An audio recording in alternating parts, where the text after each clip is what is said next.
a belated but not unwelcome episode. What is up, everybody? Welcome back to another episode of Toast Hammer. It's June. Well, the end of it, but it's still technically June, and on this channel, that means it's Genestealer June. I'll be honest, I've been a little bit at a crossroads with my Genestealer Cults army. I haven't worked on them at all since my last Genestealer June a whole year ago, and I'm not exactly sure where I want to take them.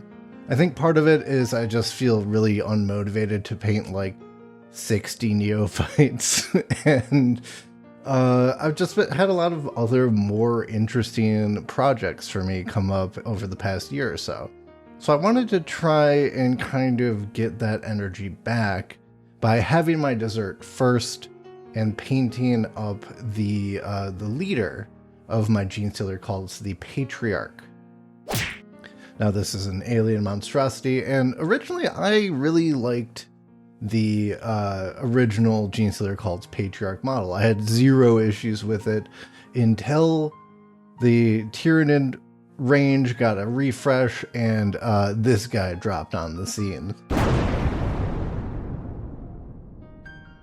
Who, let's be honest, absolutely mugs the Genestealer Cults Patriarch. Unfortunately for you, however, you are maidenless. I knew I had to make a conversion, and luckily enough, the sizes are actually closer than you think. Aside from the huge, like, lictor-esque scythes, they're not really claws, talons, I don't know what to call them. The heights of the models are kind of similar, so I figured I might be able to convert something that comes off more as a Patriarch and is closer to the appropriate size. So let's get down to it. This conversion is super easy. Ideally, you don't have a fully constructed and glued together Patriarch to start off with, because that was the hardest part, was getting the arms off of the Patriarch model.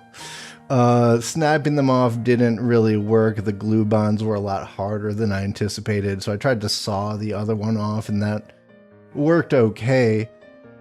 And then it was just a process of gluing them where the other larger ones go normally, and that's pretty much it. But that kit bash wouldn't be a huge video, so let's go ahead and paint him up too. Now, I had a plan in mind for this from the beginning, but while we're base coding here, let's talk a little bit about the lore of my Genestealer cult. This is the cult of the Drowned King, and this Patriarch is, in fact, the Drowned King. He is a Imgarl strain Genestealer, which is why I decided to go with the Lictor variant model as a base here, because I really like that kind of aesthetic, and I think if I get any pure strain Genestealers, I will use that variant as well, of the sort of Jormungandr hive, who has been underneath deep in the Prometheum mines of a mining planet in the Coronis expanse.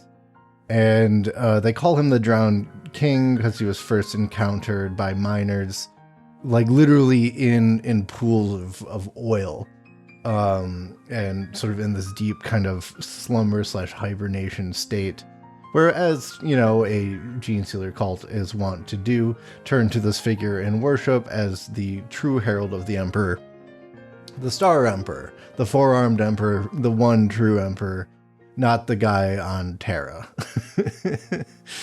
And of course, everything kind of spawns from there, and that is why my cultists indeed paint all of their armor black. It is an homage to what they see as a more purified form of being, as the Jormungandr has their own sort of flesh in a black color as well, with the shiny yellow armor plates.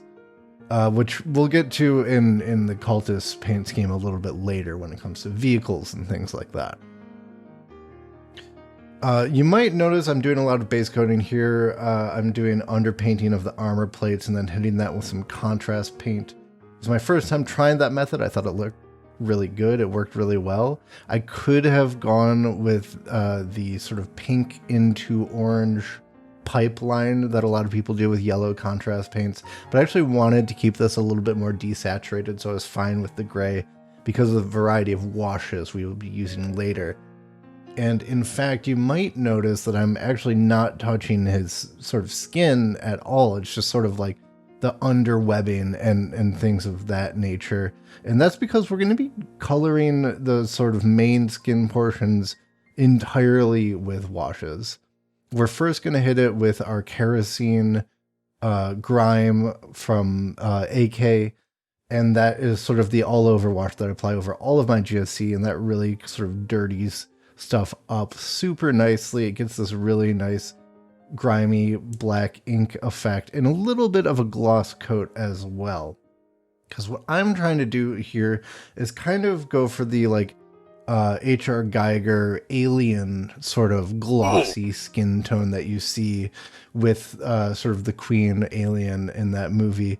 And we're going to also hit that additionally with the kerosene wash. We're also going to be using Mig's wet effects. Now, I know Mig has been under some controversy. I don't know the full story about it currently. I bought this a long time ago, and it is currently my favorite way to use a high gloss effect. So I'm going to continue to use it because I already own it. So we hit the skin portions with this wet effect, and that really makes everything sort of pop here, and that gets us across most of the finish line with this model. All there is left is a little bit of OSL in the eyes, and then a little bit of tinted resin, UV resin, for the base to simulate that sort of oil pool that he is found in. Just kind of flooding it all over the base. I should have done this in chunks, but I was impatient and paid the price by having some of it dribble onto the rim of the base. But after a couple of minutes under a UV lamp, it was looking pretty solid. And I gotta say, I'm pretty happy with the way this model turned out. Is it the cleanest paint job? No. Is it supposed to be the cleanest paint job? Absolutely not. This guy is grimy, he's grungy, he looks like he just crawled out of a pool of oil because he did. So without further ado, let's take a look at the Drowned King himself.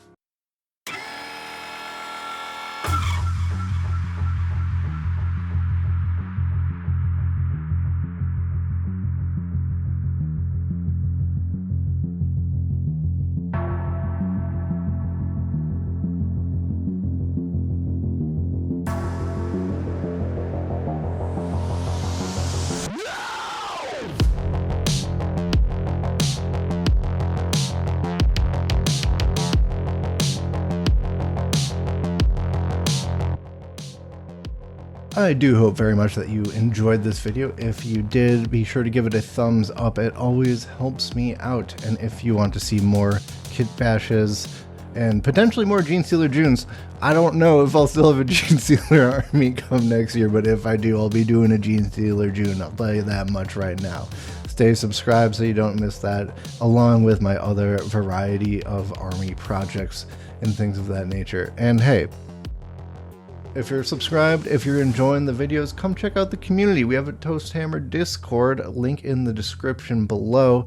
A growing number of hobbyists sharing our progress, sharing our goals, and offering advice to each other. It's a nice place to come and hang out and maybe share a meme or two as well.